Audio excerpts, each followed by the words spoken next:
When Honda brought out the CB750 back in 1967, it was the first foreign bike to threaten the dominance of the British manufacturers.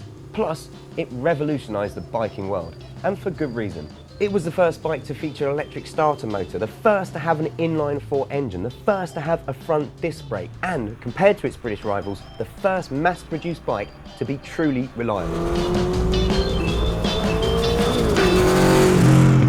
So when Honda announced they'd be making a new CB, an 1100, you can understand why people were so excited. And when we first caught a glimpse of it at the NEC Motorcycle Show, we were struck by just how stylish it looked. Therefore, there was only one place we could take it, and that's the very beautiful city of Valencia.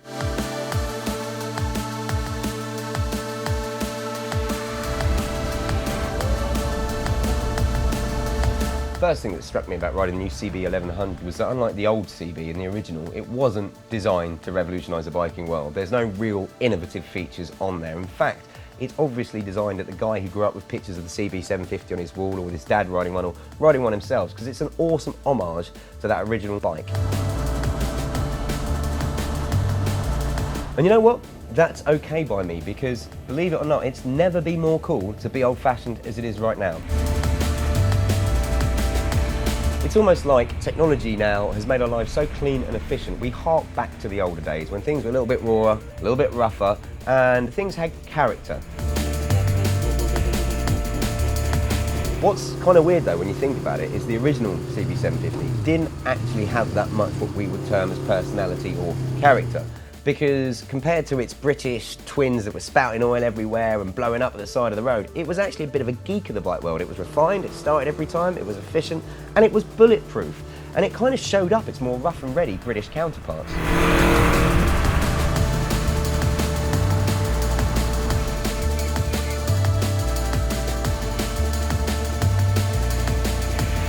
So this retro concept that's kind of doing the rounds at the moment confuses me a little bit. Why use loads of modern technology to make something worse just so it was like something back in the 60s and 70s, especially when it comes to bikes?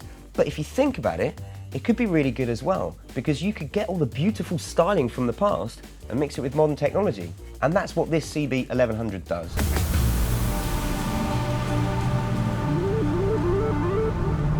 Honda had to retool an entire factory and production line to create their first multi-cylinder air-cooled engine for 20 years. Why? Well, the original had one. They're that thorough. Little things like the light green background on the dials. Why? The original had one. They've increased the air cooling fins on the engine casing by 2mm. Not because it's going to increase fuel efficiency or help the bike cool down or anything like that, but purely so that when you pull up to a stop, the bike makes that really cool cooling down pink noise like the old one did.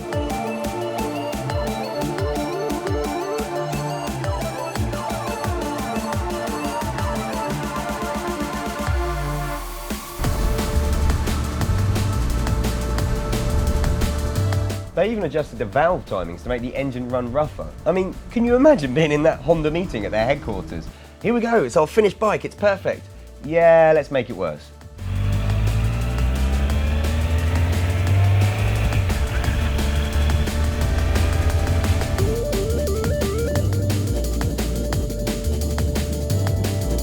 Now that's a concept that probably seems strange to you, and to me as well really, to make something worse, but think about it, actually what they're trying to do is to recreate that cool retro feel, but with all the advantages of modern technology. Bits aren't going to fall off, it's going to be reliable, and you've got a modern engine, a modern machine underneath you.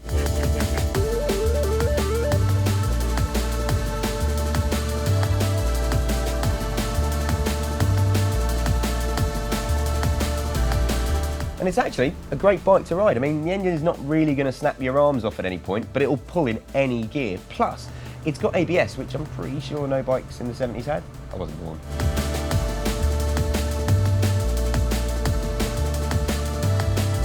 If you're looking for performance, obviously you should go out and buy a sports bike or even a naked sports bike. The inline-4 only produces 88 brake horsepower and at 68 pound-foot of torque, I believe, which doesn't exactly make it exciting. But the great thing is it will pull on from 6th gear from about 20-25 miles an hour, which means it is so easy and almost lazy to ride, and that's the idea of this bike.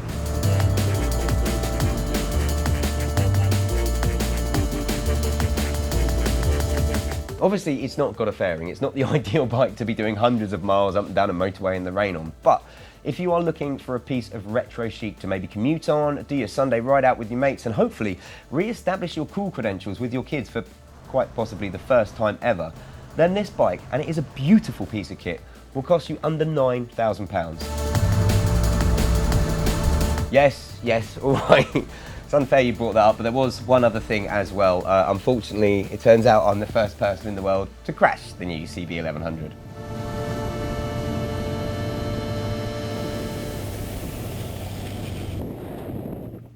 I love diesel.